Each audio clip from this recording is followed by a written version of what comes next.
Wait, my husband is what? In today's video. Let's hustle.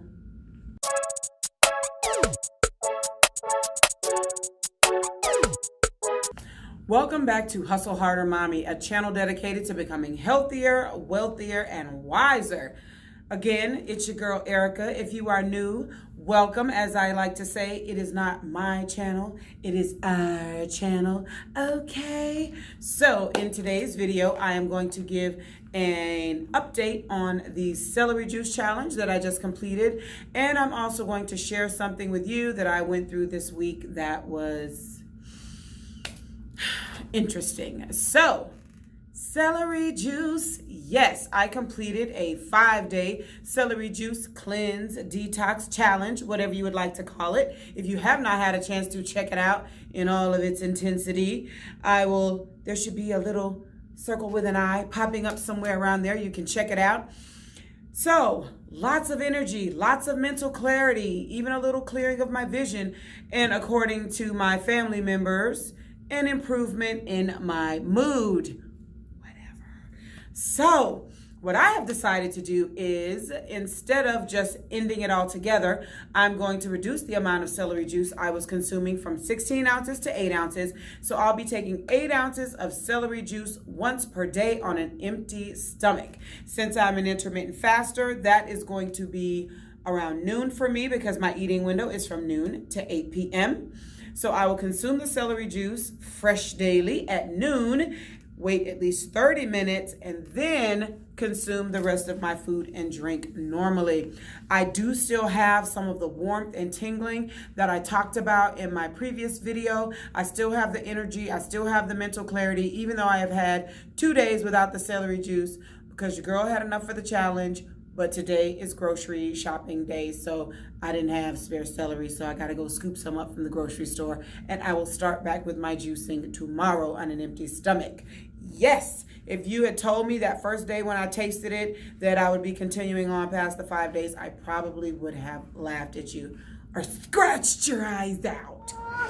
So, this week I had quite the challenge, but I am learning to get my lessons out of the hard things that happen to me. So I was told when I went on my weight loss journey to make sure I weighed in consistently once a week on the same scale, wearing approximately the same thing so that I would get accurate results. So we have a family scale in the house, and then I have my own personal Hustle Harder Mommy scale. So my husband came to me and he told me that the main family scale was out of batteries, and he asked if he could borrow my HHM scale, which he doesn't weigh in often, but he just wanted to check. So I, of course, gave it to him, and he weighed in, and I peeked over and I saw that my husband is 30 pounds lighter than I am. Now, mind you, my husband is 6'5". He is a big strapping man from South Carolina. He is a full 6 inches taller than me. And that was hard. That was really hard to, recognize and accept that my husband is 30 pounds lighter than I am.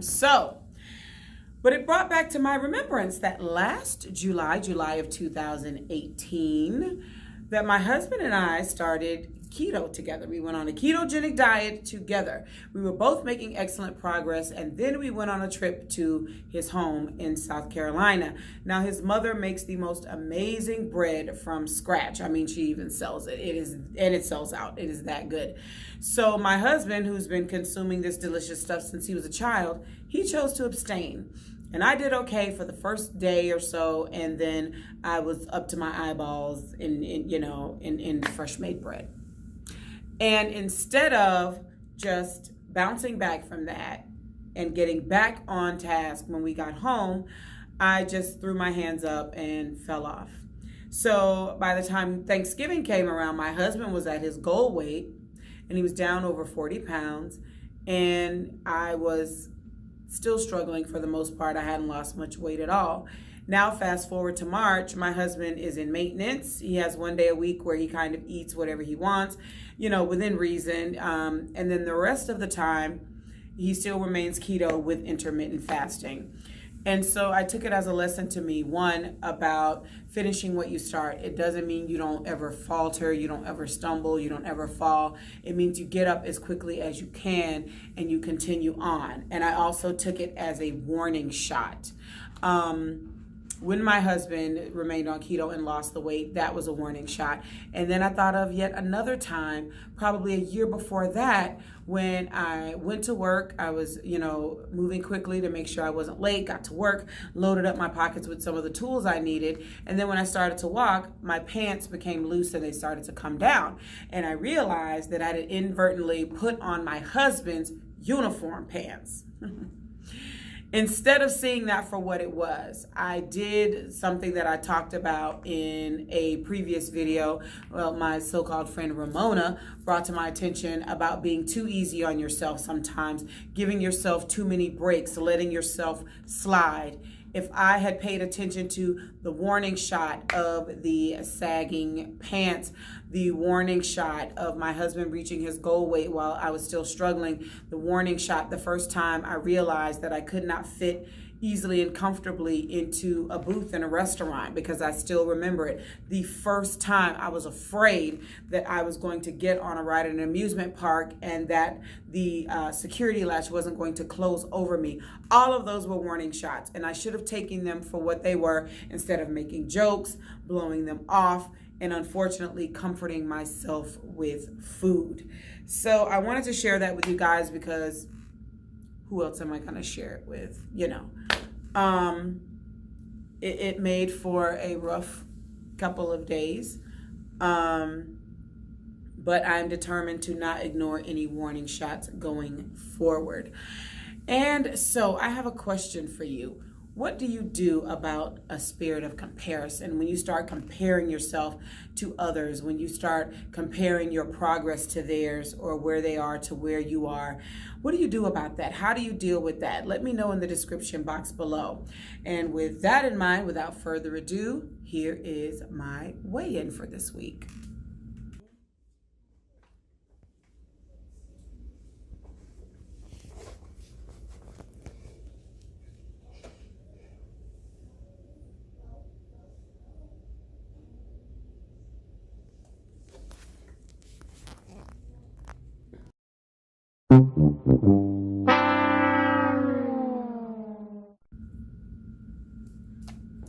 Alrighty, you guys, there you have it. As usual, I do not know what my weight is at this time, and given the experience that I had this week, that is probably a good thing. I will be making some changes this week, like I said, adding the celery juice in.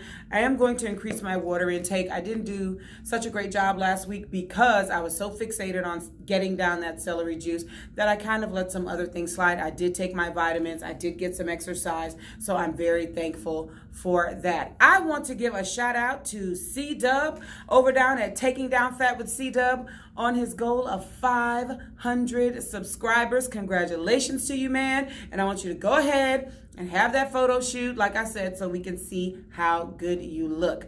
I am proud of you. I want you guys to go ahead and reach down and give me that thumbs up. Give me that like. I need it. And if you don't, I'll scratch your eyes out when I see you. So, like, comment, subscribe, share, all that good stuff. I know that your time is valuable. I thank you for spending a few minutes of that time with me. I appreciate you. And I encourage you to just keep hustling.